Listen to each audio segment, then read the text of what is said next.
Our first guest tonight is an iconic comedian who has earned a Grammy and Emmy Award, as well as an Academy Award nomination throughout his career, starring in classic movies such as 48 Hours, Trading Places, Coming to America, The Nutty Professor, and Dreamgirls. He returns as Axel Foley in Beverly Hills Cop Axel F, which begins streaming on Netflix July 3rd. Let's take a look. Y'all safe? Everybody safe? I'm good.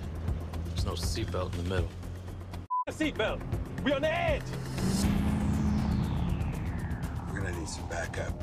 We're fugitives driving a truck full of cocaine. I don't think it's a good idea to call for backup.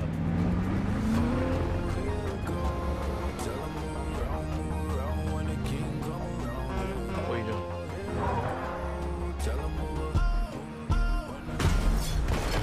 Whoa! What the hell are you doing?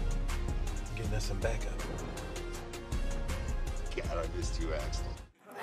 Please welcome back to the show, the one, the only Eddie Murphy.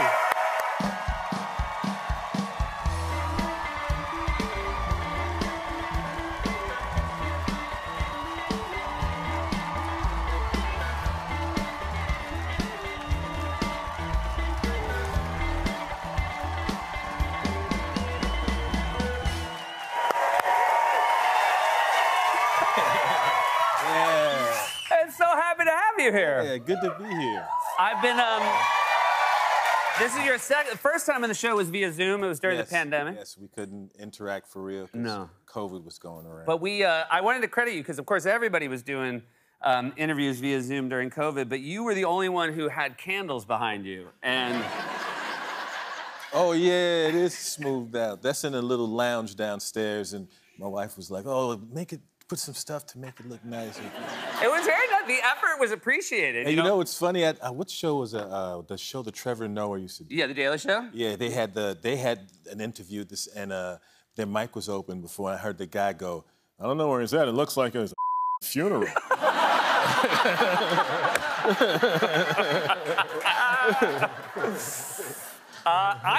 It's wonderful to see you here in person. It's wonderful to see you as Axel Foley again. It was wonderful to be seen. Yeah. Yeah, man. It was immediate. The nostalgia I had was immediate, even with the music right off the beginning. I'm like, oh, these needle drops are some of my favorites. How old were you 42 years ago? 42. I was 8 years old. That's how old you were when Beverly Hills Cop came out. That's crazy to me. You were 8. I was 21 years old, and now I'm, It's doing another amazing. one. I should note, you look great, and you're ageless. But I also know that the human body is different when it does an action movie, 40 years later. Yeah, I wasn't doing none of the I did in the first one. They had stuntmen and do stuff, and I'll do stuff. I'll make it look, I'll do afterwards. I do all that stuff. The stuntman do all the flipping around, and after the shot. And then I do that breathing like I did. That's very convincing.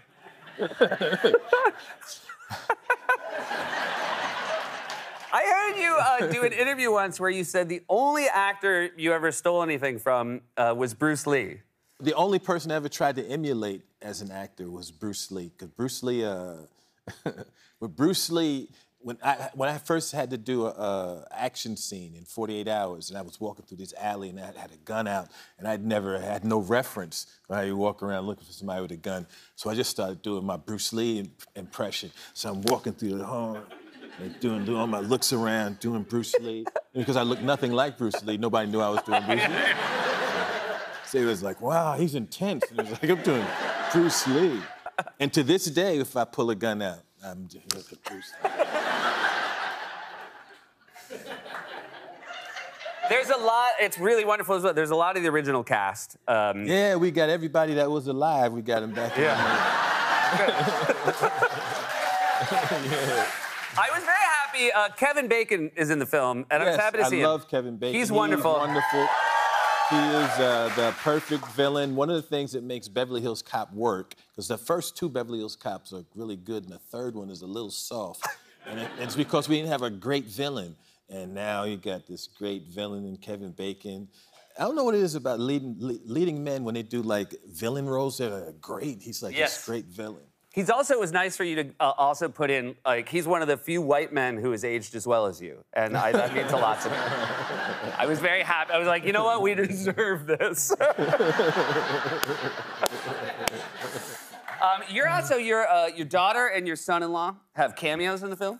Yeah, when I get arrested, it's the 2 times I'm arrested in the films, once my daughter does it, and another time it's my son-in-law. And he actually tased me in my neck. Like 2 weeks after the wedding, he's like tasing me in my neck. Your daughter was in Coming to America too. My younger daughter. Yes. She was. Are the other kids upset that they don't when they don't get a role? No, not all of them are actors. Yeah. I have 2 daughters that are actors, and one went to college and got a degree, and another one. One of my daughters acts as a painter. My other daughter, you know, does some modeling and little acting and stuff. Obviously, a lot of your kids, you know, they grow up around you. They know you're an artist. They see how exciting that life can be. You know, because my kids, I'm like, are they going to want to do this? Because why wouldn't they? Did all yours? How did you feel when they said things like, I want to go into this business? I'm good with it. That's the family business. It's a show business family. Yeah. You know, that's one area where I could give you some advice and know what I'm talking about. How did your family feel when you started doing? Because you were how old the first time you went up to do stand-up? 15? I'm 15, yeah. Okay. And what did they think? They didn't like it. And it's 1976. It's a whole different world back. There was no comedy scene. There was no hip hop, and there was none. And being a comedian wasn't like a mainstream like. It was like saying I want to be a ventriloquist. Yeah. So they didn't get it at all. Is it true that one of your first gigs, or you were offered $1 for every minute you were on stage? No, the guy at the comedy club asked me that he saw me win the Gong Show night at Mr. Hicks' place. And the guy came up to me and said, "How long can you stay on stage?" And I said, "I don't know." And he said, "I'll give you $1 for every minute you can stay on stage." And I was like, $1 a minute? Then I started playing this club, the Dolphins Cove. I was like 15, 16. And when you're 15, 16, coming up with 10 minutes is really hard. Yeah. Because you've lived no life. Yeah. Yeah. After I did my fart bit, I had nothing. I had to come up with 8 more minutes. That's good. That shows skill. If you can stretch the fart minute for 2 minutes. Couldn't stretch it. I want to ask about Delirious in a minute, but it is always nice, I feel like, when comedians hear that someone like you did bomb sometimes, correct? Early on? I bombed once. Okay. So maybe in the end this will be less helpful. I bombed once. I mean, like a classic, go up and do your thing, bomb once. That happened to me once. What was the venue where you bombed? Oh, Jesus. It was at a jazz club called Gerald's in Queens. Uh-huh. And I was maybe about 17 years old. And a dude came up to me and he said, "Okay, you're gonna do 2 spots. And the first spot afterwards, the band is gonna play some.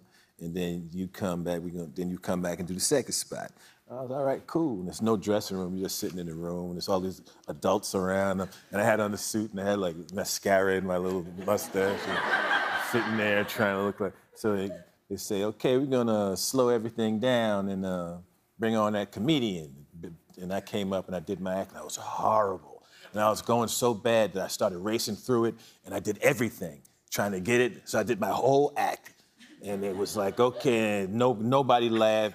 And then the guy comes and says, "Okay, we're gonna get the band back on." And then I had to go sit in the room with everybody I had bombed with. I was just sitting there, and people were walking by me going, "Hey." So the band plays some more, and then they go, "Okay, all right, we're gonna slow it down again. We're gonna bring that comedian back." And you go, "Oh, man." So wait, there's more. So then So then I go up, and it's the worst ever. I don't even remember it. You know how when you bomb, you get that hot feeling? Yeah. You feel real hot in the back of your neck, like it's a red light back there. And it was terrible, and I bombed, and then I came afterwards. I went to the bar. The dude, Jared, was sitting at the bar, and I walked up, and I said, yes, I was supposed to get $50 for tonight. And he looked at me and said, you better get the out of my face.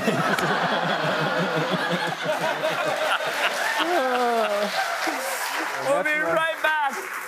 One bomb.